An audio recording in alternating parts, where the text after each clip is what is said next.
que trocassem experiências, né, comigo, que trocassem experiências comigo, que trocassem experiências comigo, porque eu era uma pessoa que precisava conversar, eu precisava desabafar.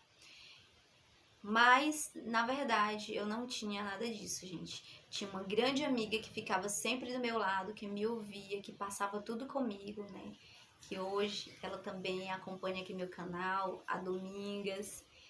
Ela me ajudou muito nesses processos que eu passei, porque ela sempre esteve do meu lado. E eu sempre estive do lado dela. E aí eu vou contar pra vocês algo que aconteceu muito interessante. E aí eu vou contar pra vocês algo que aconteceu que se me machucou bastante com relação a amizades também, né? Depois que eu saí de um certo lugar que eu estava morando pra ir morar sozinha, eu já contei a experiência, né? Porque que eu saí, o que estava acontecendo. E minha mãe decidiu, né, pagar pra mim estar morando, né, em um kitnet. E pra glória de Deus, ali naquele lugar, a maioria das pessoas que estavam ali eram cristãs, evangélicas, da mesma igreja que eu, né? E foi muito bom, porque quem morava ali próximo a mim era uma jovem, gente, que eu tinha uma admiração imensa, sabe? Eu admirava, eu achava ela linda, eu queria estar perto dela, eu queria ser amiga dela, eu queria ser uma grande amiga. Eu via como ela tratava as amigas dela, inclusive ela tinha uma grande amiga, sim, sabe?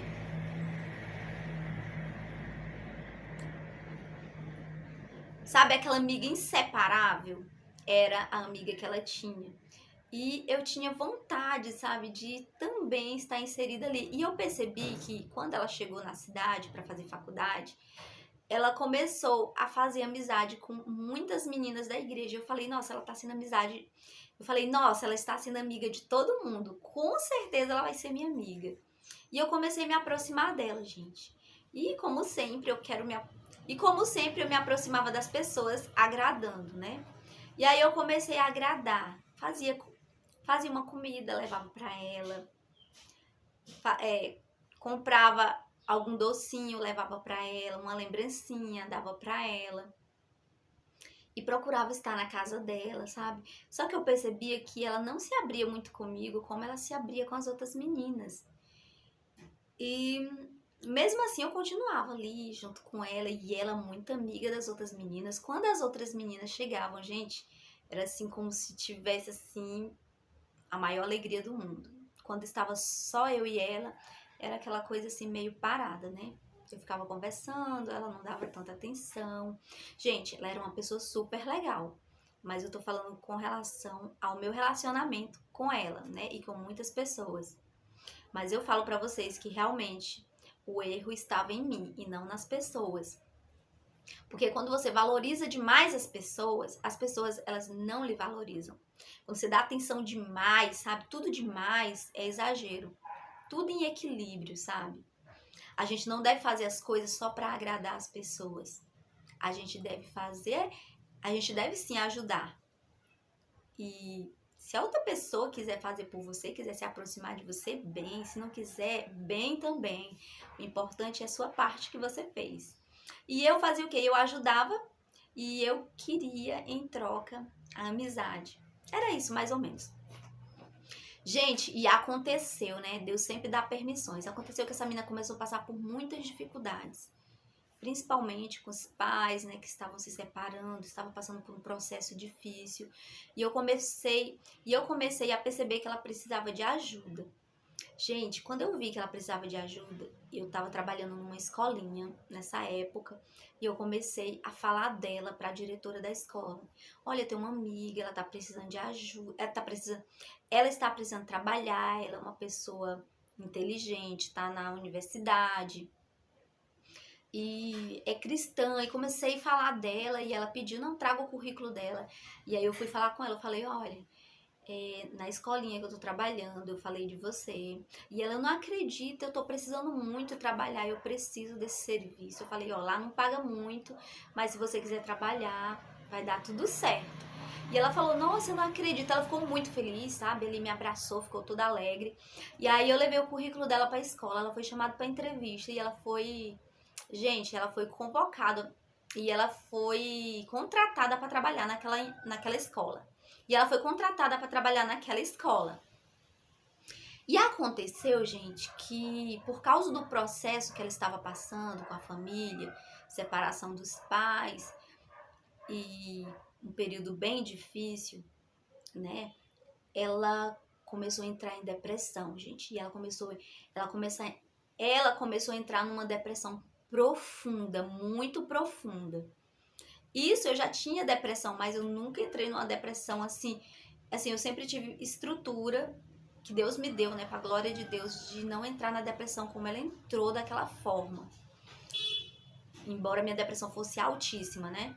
E ela, acho que ela não teve um alto. Gente, ela não conseguiu superar tudo aquilo que ela estava passando. E ela entrou num nível de depressão.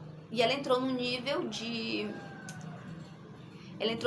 ansiedade e depressão tão alto que ela começou perder a noção das coisas, sabe? Então ela começou, tipo, ter desmaios. Repentina, ela tava em casa, de repente ela desmaiava. Começou a perder a memória, esquecer das pessoas. Ela começou a ficar como uma criancinha. E o pior de tudo é que os pais dela moravam tudo longe, em outra cidade, né? Ela tinha passado no vestibular para essa cidade e morava sozinha, só com essa amiga. Ela morava só com essa melhor amiga. E eu era a vizinha que estava morando de frente. A única coisa que nós tínhamos de afinidade era a mesma igreja e eu estava tentando me aproximar dela como amiga já fazia muito tempo. Aí eu consegui um emprego para ela e de repente, gente, ela perdeu a noção assim das coisas. E eu não queria que ela perdesse o emprego porque ela precisava muito do emprego. Aí eu comecei a ajudar ela nos planejamentos, eu começava a ajudar ela na escola, gente, ela começava a querer desmaiar na escola. Eu levava ela pro banheiro, eu começava a reanimar ela para o pessoal da escola não perceber e ela não ser demitida. A melhor amiga dela, gente, abandonou ela e foi embora. Deixou ela sozinha, a melhor amiga, que era como irmã. Eu fiquei impressionada, gente, ela foi embora. E a outra amiga, que era grande amiga dela, que ainda hoje é grande amiga, teve, né, que viajar. E, gente, então eu comecei a ficar com ela e eu não sabia o que fazer porque os pais dela estavam longe. Eu comecei a cuidar dela e eu ia pra lá dormir com ela porque eu ficava com medo do que poderia acontecer. Ela desmaiava do nada, ela passava mal, ela não estava conseguindo comer. Ela emagreceu muito, muito, muito. E até que a amiga dela chegou, essa grande amiga, a gente conversou e nós duas ficamos cuidando dela. Gente, eu fiquei cuidando dela como se ela fosse, assim, minha irmã, de verdade. Ela precisava muito de ajuda. E eu consegui segurar a barra dela. Eu consegui segurar a barra dela na escola até o final. E aconteceu que no final de tudo, né, ela tava muito abatida, ela já tava esquecendo das pessoas. Como eu falei pra vocês, o grau de depressão dela tava muito alto, eu procurava estar orando. Só que nessa época, lembrando, gente, que nessa época eu não sabia como entrar em batalha espiritual, como orar por uma pessoa que estava nessa situação, gente, eu não tinha nenhum desse conhecimento, eu só era uma cristã que orava, e eu sei que a oração tinha efeito, mas não era aquela oração de batalha, né, aquela oração, sabe, aquela oração mais forte, né, eu não sabia. E então a amiga dela conseguiu entrar em contato com os pais dela, essa amiga, né, que ela tinha da igreja. Não era. A outra foi embora e não voltou mais, né? Essa outra amiga dela entrou em contato com os pais, aí a mãe dela veio, o pai dela começou a ligar pra ela, porque o pai tava meio afastado. E aí a gente conversou com a mãe dela e a mãe dela ficou com ela pra poder ela concluir aquele período da universidade. E depois dali eu já tava concluindo o meu curso, já tava finalizando